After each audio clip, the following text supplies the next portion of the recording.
Yeah, so I think that really starts with the market changes. That's really driving the need for digital transformation. As I mentioned before, we're moving from being a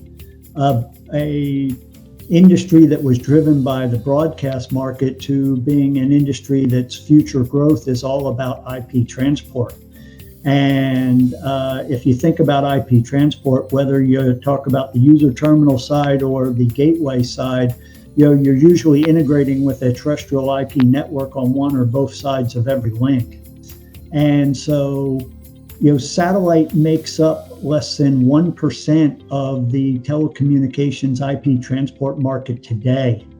And so as we transition into that, we need to adopt and integrate in with that other 99% because they're not going to change for us. We need to change and integrate with them.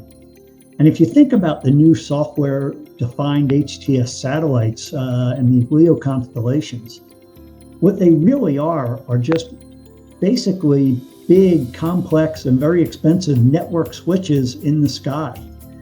But we have to think about them and operate them like they're just network switches in the network. And that means you got to integrate and be able to operate them at the speed of terrestrial networks. So as we make the great thing about the digital transformation, and the telecommunications industry has already gone through this, but if we go through this, it'll make satellites look less special and more just part of the network. And that's just going to create more opportunities to integrate into the telecommunication market for mobility, cell backhaul, and enterprise, because it'll just be easier and less friction to integrate SATCOM networks into the telecom offerings.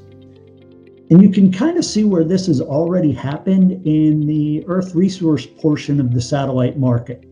If you look at the Earth resource market, if you were to start an Earth resource satellite company today, you would never even consider building out your own ground infrastructure. And the reason is companies have come along and used digital technologies to offer ground system as a service capabilities that are way better than you could build on your own and at a fraction of the cost.